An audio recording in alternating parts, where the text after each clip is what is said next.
এবার সত্যিটা বল, না হলে এত মারবো না যে তোর আত্মাও শরীর থেকে বাইরে বেরিয়ে পোজ দেবে। বল। বলছি স্যার, আমার টাকার খুব দরকার ছিল।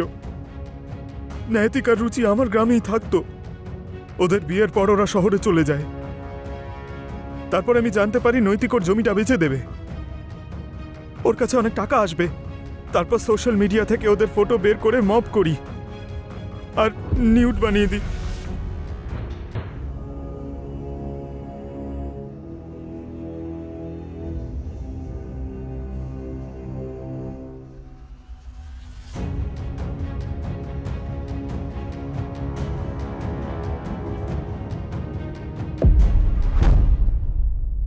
রোশন, তুমি তুমি তো ভয় পাইয়ে দিয়েছিলে। তো ম্যাডাম, গেটটা তো বন্ধ করে রাখা উচিত। আচ্ছা, যদি অন্য কেউ চলে আসতো আর আমার সোনাকে নিয়ে চলে যেত তো?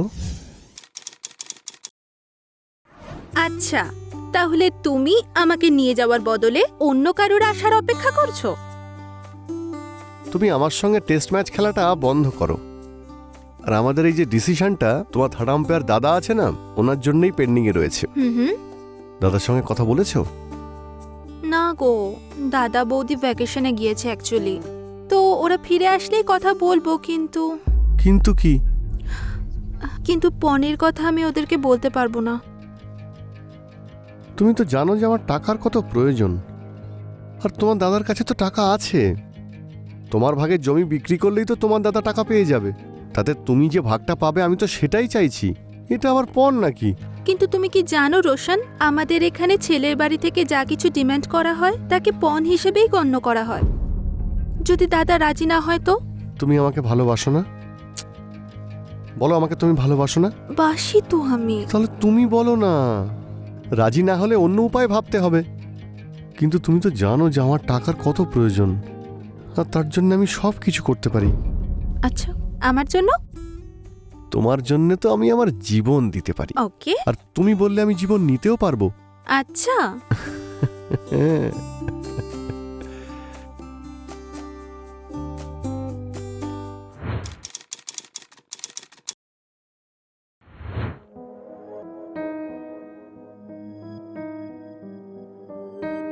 হ্যালো। নিয়ে এসছো টাকা? হ্যাঁ, সব টাকা নিয়ে এসেছি। আর তুমি যে লোকেশনটা বলেছিলে সেখানেই দাঁড়িয়ে আছি। ব্যাগটা ওখানে সাইডে রেখে চুপচাপ বাড়ি চলে যাও।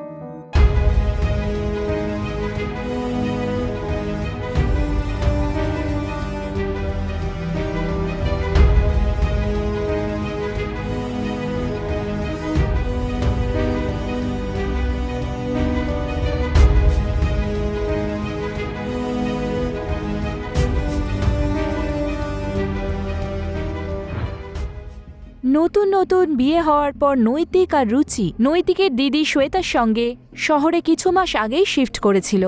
শ্বেতার বয়ফ্রেন্ড রশনও সেই শহরে এসে থাকতে শুরু করে। শ্বেতা রশনকে খুব ভালোবাসত, কিন্তু রশন হয়তো টাকার জন্য শ্বেতাকে বিয়ে করতে চাইছিল। আমাদের সমাজে পণ প্রথা উই পোকার মতো কাজ করে। এই প্রথা নারীদের জীবনকে ধীরে ধীরে পুরো শেষ করে দেয়। রশন শ্বেতার মাধ্যমে ওর পরিবার থেকে পণ আদায় করতে চেয়েছিল। শ্বেতার পরিবারে নৈতিক আর বৌদি ছাড়া অন্য কেউ ছিল না। শ্বেতা একদিন সাহস করে তার দাদাকে সম্বন্ধের কথা বলে। তারপর না না বৌদি, তেমন কিছু নয়। আমি তো এমনি।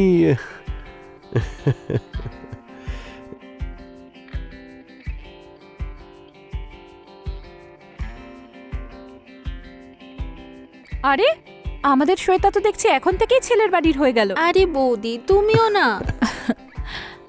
চলো, ঠিক আছে, তোমরা একে অপরকে পছন্দ করেছো। শ্বেতা আমাকে বলেছে তোমার বিষয়। হ্যাঁ দাদা, আপনার যদি আশীর্বাদ পাই তো আমি আর শ্বেতা নতুন এক জীবন শুরু করতে পারি। দাদার আশীর্বাদ তো সব সময় বোনের ওপর থাকবেই।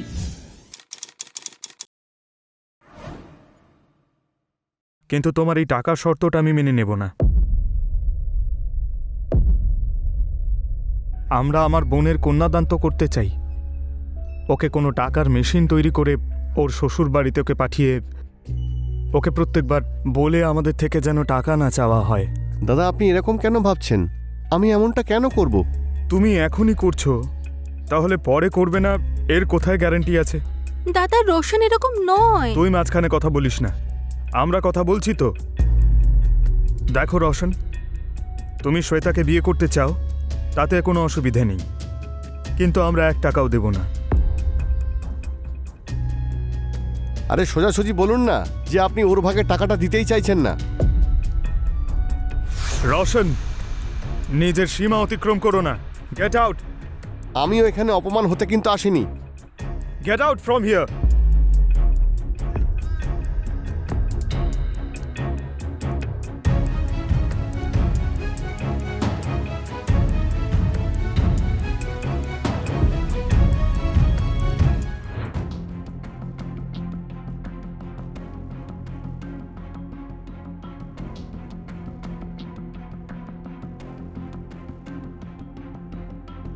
যেটা হলো সেটা ভালো হলো না। শ্বেতাও হয়তো মনে মনে এটাই ভাবছে যে ওর সম্পত্তি আমরা হাতিয়ে নিতে চাইছি। আমাদের কাছে এটা ভাবার সময় নেই এখন। আর শ্বেতাকে তো আমরা এরকম পরিবারে কোনোদিনই পাঠাবো না, যেখানে মানুষ টাকার জন্য বসে রয়েছে।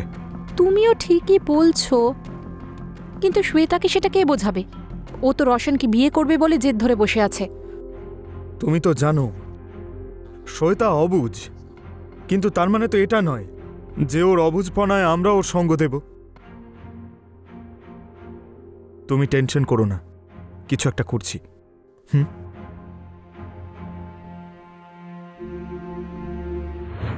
নৈতিক আর রুচি শ্বেতার ভালোর জন্য ওকে রোশনের মতো মানসিকতা সম্পন্ন মানুষের সঙ্গে জীবন কাটাতে দেওয়ার বিরুদ্ধে ছিল। আর ওদের এই ভাবনাও সঠিক।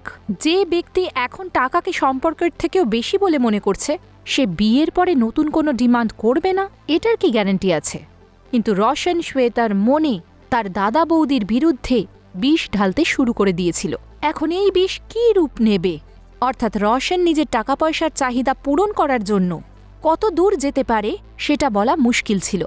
শ্বেতা আর রোশনের মধ্যে সেই দিনের পর থেকে সামান্য দূরত্ব হয়েই ছিল। তখনই হঠাৎ করে একদিন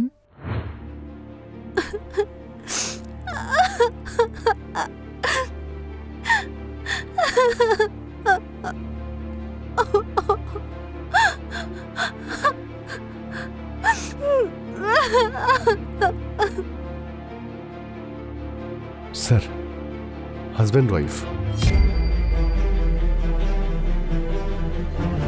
সুইসাইড করেছে স্যার। কোনো সুইসাইড নোট পাওয়া গেছে? না স্যার। তাহলে কি করে বলতে পারো এটা সুইসাইড? স্যার, ওই পয়জনের বটল দেখে। এটাকে ফরেন্সিকের জন্য পাঠাও। ম্যাডাম, 2টো বডিকে পোস্টমর্টমের জন্য পাঠিয়ে দিন। ঠিক আছে।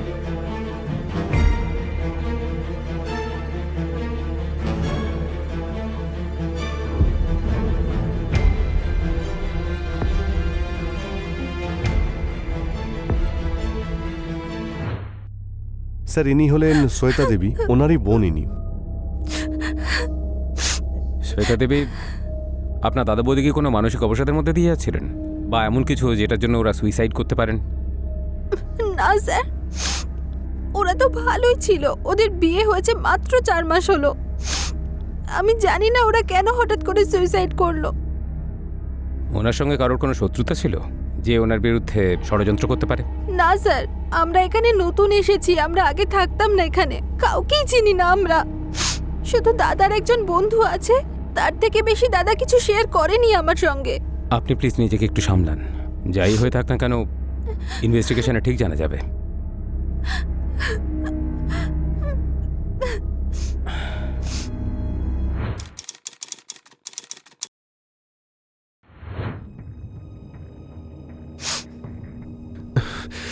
শ্বেতা,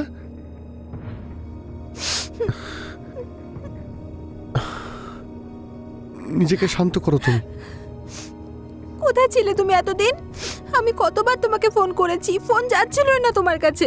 আমি একটা আর্জেন্ট কাজে বাইরে গেছিলাম, আমি খবরটা শুনেছি। কিন্তু দাদার বৌদি হঠাৎ করে সুইসাইড কেন করলেন? ওনারা একবারও তোমার কথা ভাবলেন না যে তুমি একা এখানে কি করে থাকবে? আমারও এখন মনে হচ্ছে আমি সুইসাইড করি আর দাদা বৌদির কাছে চলে যাই। পাগল নাকি? এরকম কথা আর কোনোদিনও বলবে না। এখন তো আমি এসে গেছি। এতদিন তো ছিলে না, তাই ভেবেছিলাম তুমিও আমাকে ছেড়ে চলে গেছো। এখন তো আমি এসে গেছি, সারা জীবন আমি তোমার সঙ্গেই থাকবো।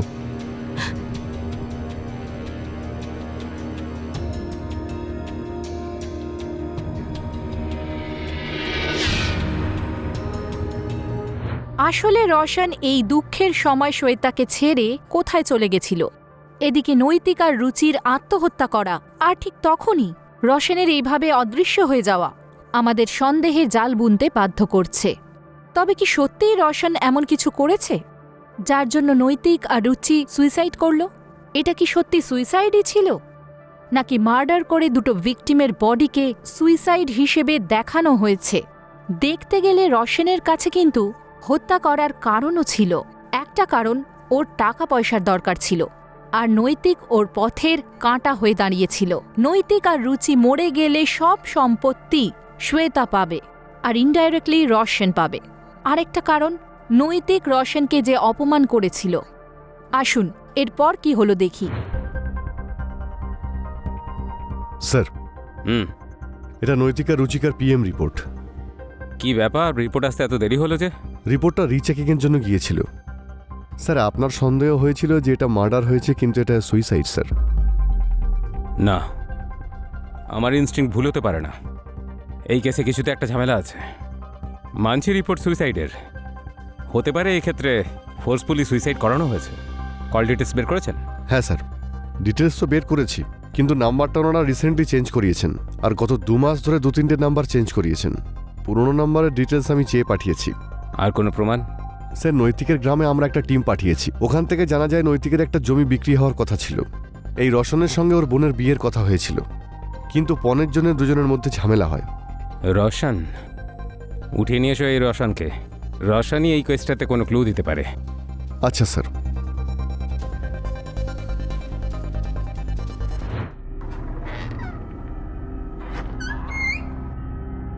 স্যার, এই হলো রোশন।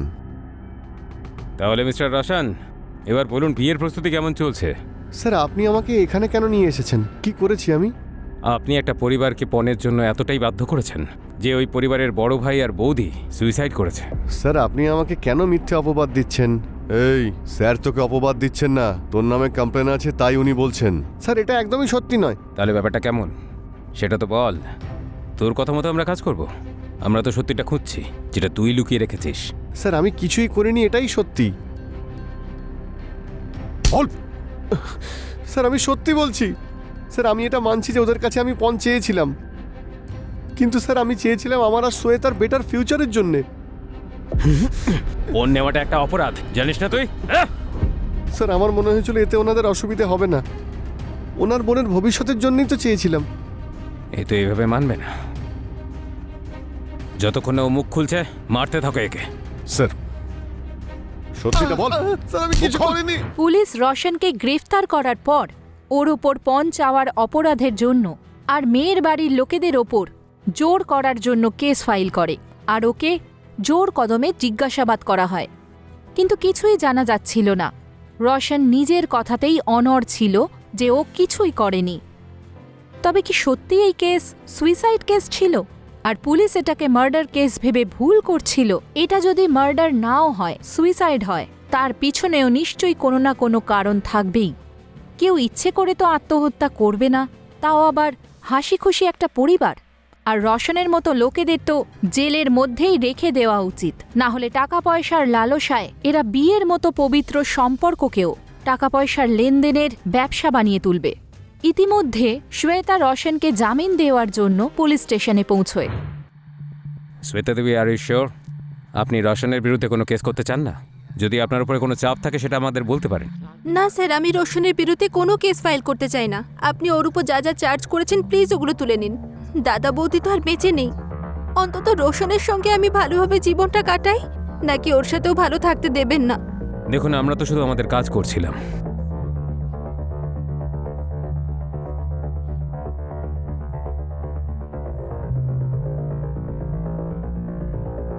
তুমি ঠিক আছো? রোশন, তুমি যেতে পারো। ইনি তোমার বিরুদ্ধে কোনো কেস করতে বারণ করেছেন।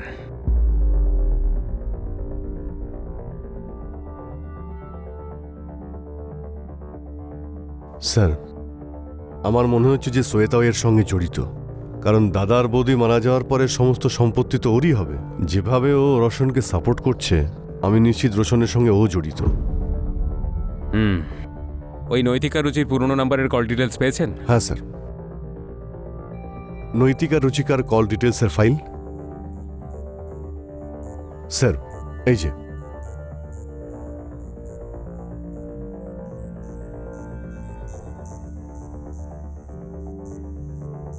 একটা নাম্বার দুটো কল লিস্টেই কমন, আর ওই নাম্বার থেকে ফ্রিকোয়েন্টলি কলও করা হয়েছে, তাও অড টাইমিং। ওইটার খোঁজ লাগাও। আরও একটা কথা স্যার, আমি নৈতিকের বন্ধুদের জিজ্ঞেস করেছি, নৈতিক বন্ধুদের কাছ থেকে 20 লাখ টাকা ধার নিয়েছিল। কে? 20 লাখ?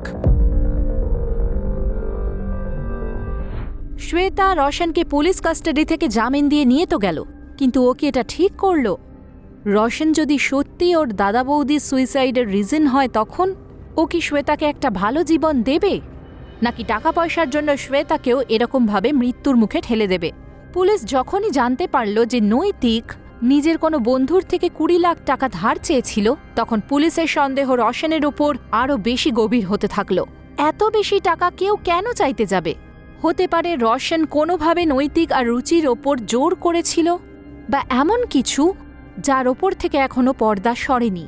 পুলিশ কল লিস্ট থেকে পাওয়া নাম্বারের মালিককে যখন জেরা করল, তখন সব ঘটনা সামনে এলো। চল বল, নৈতিক আর রুচির সঙ্গে তোর কি প্রবলেম ছিল? স্যার, আমি কিছু করিনি। কিছু করিসনি? এই দেখ দেখ, এসব কি?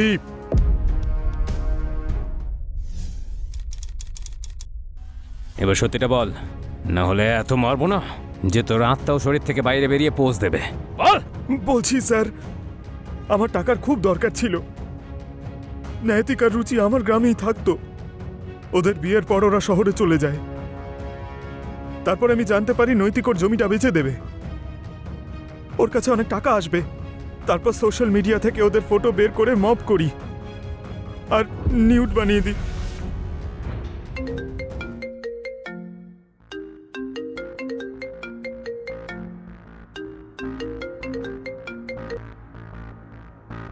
হ্যালো, জানেমান, তোমার ফোনটা তো চেক করো একবার।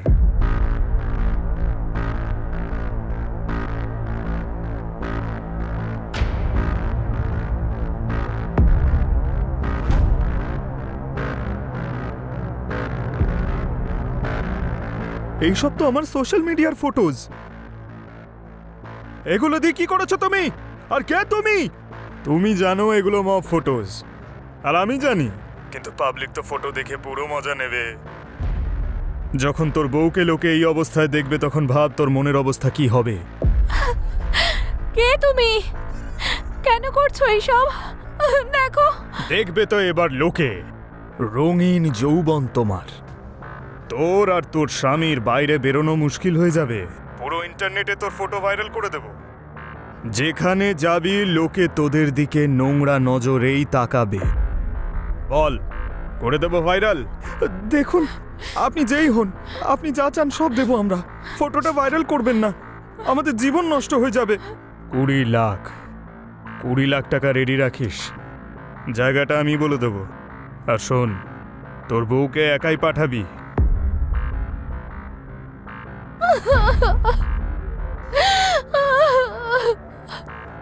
হ্যালো, নিয়ে এসছো টাকা? হ্যাঁ, সব টাকা নিয়ে এসেছি, আর যে লোকেশনটা বলেছিলে সেখানেই আছি। ওইখানে সাইডে ব্যাগটা রেখে চুপচাপ চলে যাও।